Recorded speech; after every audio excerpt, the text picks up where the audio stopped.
Excella Education Study in USA assured scholarship. Contact 9881 96666.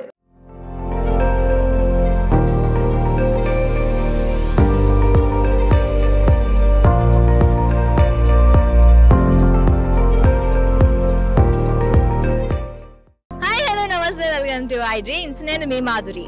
ఇక్కడ చూస్తున్నారు కదా, వివిధ దేశాల నుంచి ఈ సీజన్ లో ఇక్కడికి పక్షులు వచ్చి ఆవాసాలు ఏర్పాటు చేసుకుంటాయంట. వివిధ రకాల జాతుల పక్షులు ఇక్కడికి వస్తూ ఉంటాయి. ఈ వచ్చిన పక్షులన్నిటికీ కూడాను మనకి ఆహారం అందించడమే కాదు, ఆవాస కేంద్రాన్ని ఏర్పాటు చేసి చాలా వాటిని మెయింటైన్ చేయడం జరుగుతుంది. దాదాపు మనకి ఇక్కడ తెలిసిన దాని ప్రకారం 3 నుంచి 7 రకాల పక్షులైతే ఇక్కడికి వస్తున్నాయని చెప్తున్నారు.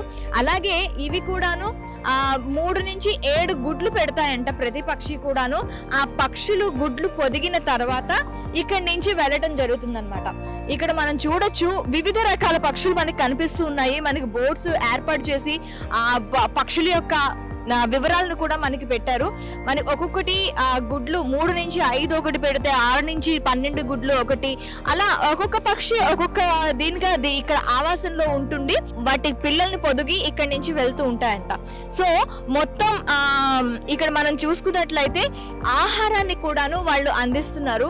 మనకి వెజ్ ఆహారంతో పాటు వెజిటేరియన్ ఆహారంతో పాటు వాటికి స్మాల్ అంటే చిన్న జీవుల్ని, ఏవైతే మాంసాహార పక్షులు ఉంటాయో వాటికి ఏమొచ్చి చిన్న జీవుల్ని కూడాను ఇవ్వటం జరుగుతుందని చెప్తున్నారు. మొత్తంగా ఇక్కడ ఒక పక్షులకి ఆవాస కేంద్రంగా ఈ ఉప్పలపాడు ఉందని మనం చెప్పుకోవచ్చు.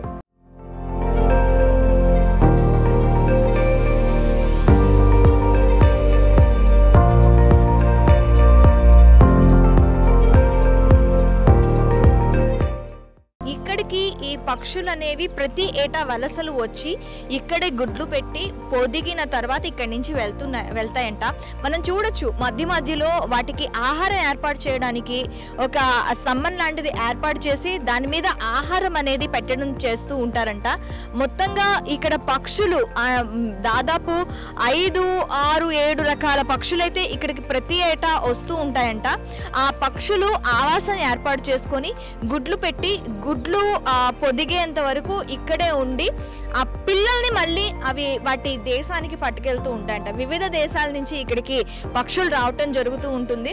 ఆ పక్షులు వచ్చిన తర్వాత ఇక్కడ వాటి ఆవాస కేంద్రంగా ఏర్పాటు చేసుకోవడం కూడా కాదు, ఇక్కడ మన గవర్నమెంట్ తరఫున వాటికి ఆవాస కేంద్రంలోని సౌకర్యాల అర్థం ఇక్కడ కంప్లీట్గా ఒక శానిటరీ బర్డ్ శానిటరీని ఏర్పాటు చేసి వాటికి ఆహారం అందించడం, వాటిని ఎవరు అంటే చంపకుండా ఉండడం కోసం ఇక్కడ సెక్యూరిటీని ఏర్పాటు చేసి చాలా పటిష్టంగా వాటి ఆవాస కేంద్రాలని కాపాడుతూ వస్తున్నారు గవర్నమెంట్.